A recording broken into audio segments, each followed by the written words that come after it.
Well, we are back and we are trying to get some of these fixtures installed. I've already run into a couple of problems.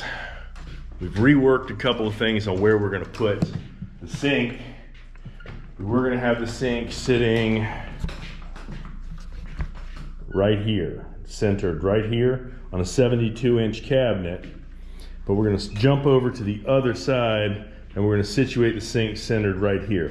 It's a little bit further from the drain, but it's not really going to be a big deal because it is a large cabinet, so we'll be able to get it over there without a problem.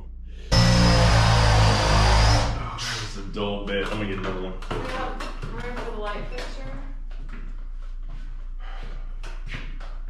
Yeah, where you want it? Over the sink? Okay, I mean, where's it coming off of? How high? Oh, it's just going above a mirror, so about right, like that-ish. All right, yes, we'll have the Okay. So the center of the bowl is right here. Okay. The light is stuck to the wall. Yeah, exactly. Right? Mm-hmm. So it's not there's not a metal pole holding a light out. Mm-mm. And there's nothing coming out. Mm-mm. So the whole thing is mounted across, all the way across. Mm-hmm. So we don't know where that is in here. Mm. How long is it? It's about like this longish. 36 inches or less? Yeah. I'm gonna bring these lines down through here and come in this way. And that way it won't interfere. We've got this whole thing to play with as far as how that mounts. And that way I don't have to worry about where it's positioned in relation to the pipes. All right.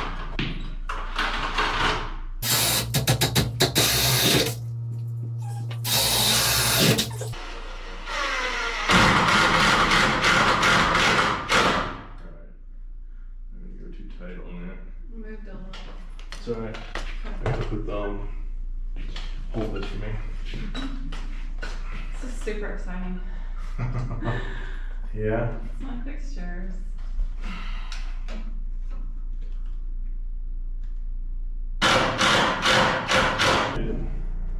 Way over. So that would only be 5 inches from the edge.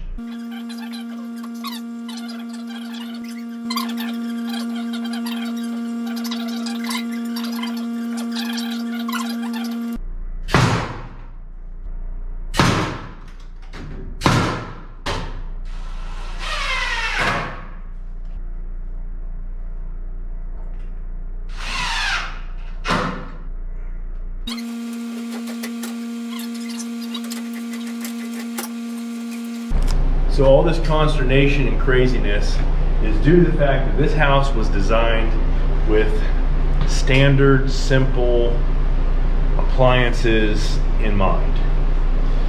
And after we got in here and started looking at things and thinking about how we wanted the bathroom to look, we changed our mind on what we wanted to put in here. So we're not having faucets that are mounted to the sink, which is pretty standard. We have faucets that are coming out of the wall. That's great if you plan ahead for it, because if you plan ahead for it, you can route your lines that way. We didn't come up with that until after this plumbing was done. Because of that, I've got a pipe right in the middle of where I need to put the faucet. There are ways that I could have addressed some of this to make it all work a little easier. What I should have done, it's done. What's done is done. But there are other ways I could have done this. Which time?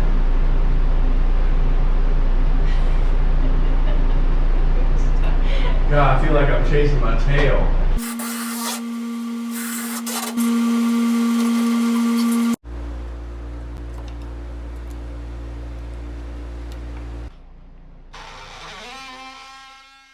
Retrofitting things into a space that it wasn't designed for is always a pain.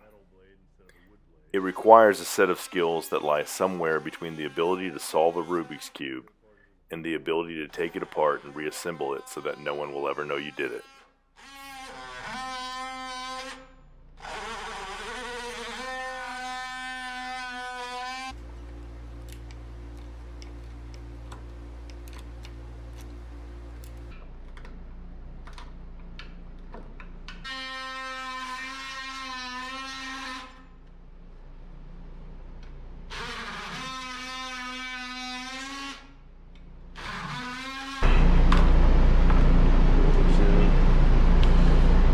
straight onto it. So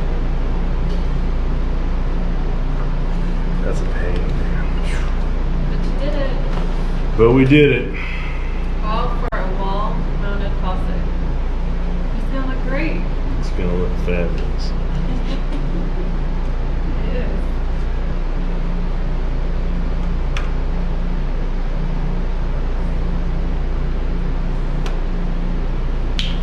The opportunity. Hold this. Got it.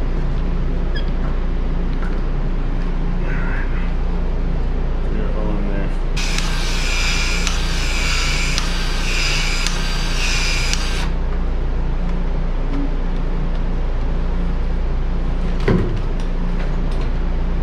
Hold this.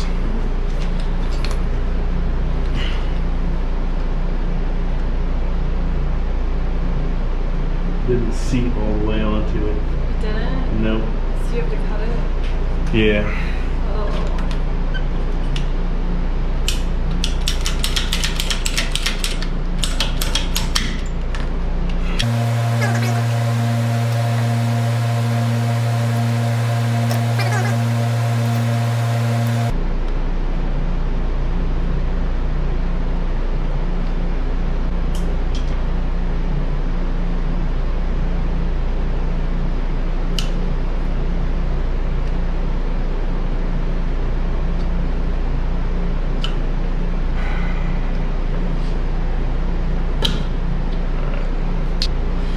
One more shot is all I get. There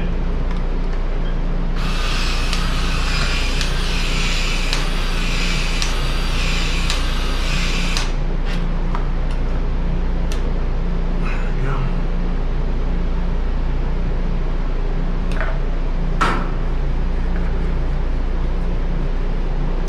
You did it. So that's for that holds the pressure in for the test. So when you pressurize the system for the Water? inspection.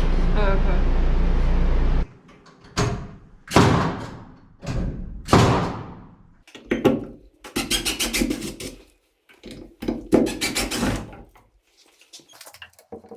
One of the nice things about building your own shower is that you get to put the fixtures wherever you want. This is the master bathroom, and in this shower there are going to be 2 shower heads.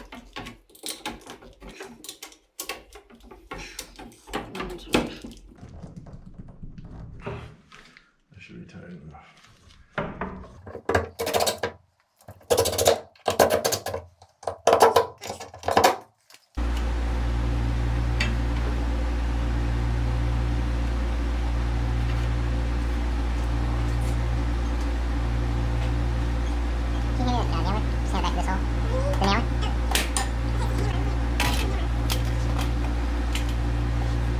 The number of fixtures you're going to have used at one time and the volume of water that they use has to be considered when you're calculating the size of the pressure tank and the volume of water that your well pump is going to be pumping.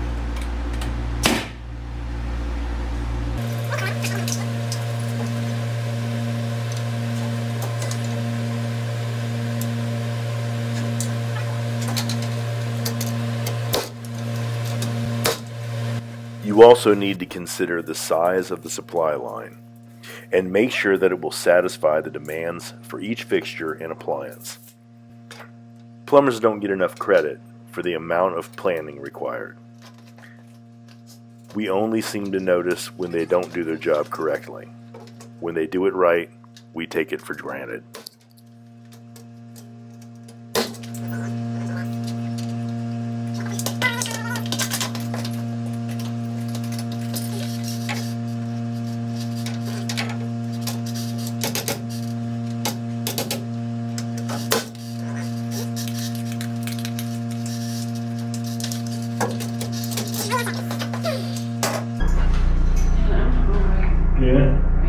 Yeah, let's pack this up. Pack it up and go home. I'm gonna pack my clothes, so George got her tomorrow. Well, You can. Oh, you have to go into the city. Yep.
This has been sitting here.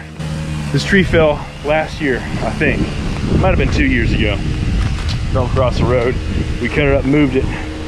Now, it definitely should have been tended to before now. You can see there's a lot of bug activity, but once you get down in it,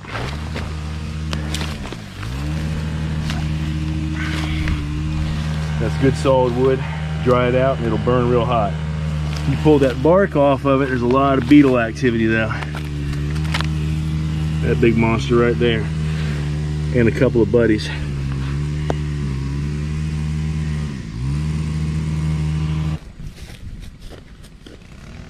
The modern chainsaw is an amazing invention. The first chainsaw was either developed by John Atkin and James Jeffrey or by Bernard Hine.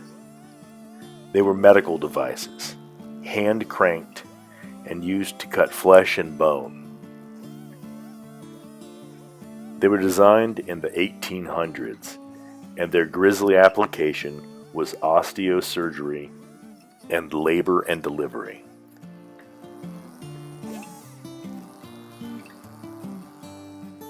In 1926, Steel developed the first electro chainsaw.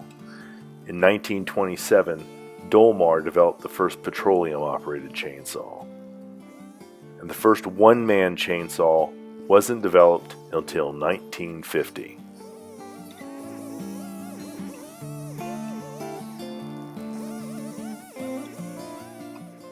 Today, anyone can buy a chainsaw. Over 3 million are sold in the United States each year, and over 28,000 chainsaw-related injuries occur every year. If you're using a chainsaw, I encourage you to take a safety class, wear protective clothing, eye protection, ear protection, and never, ever drink alcohol when you're operating the saw.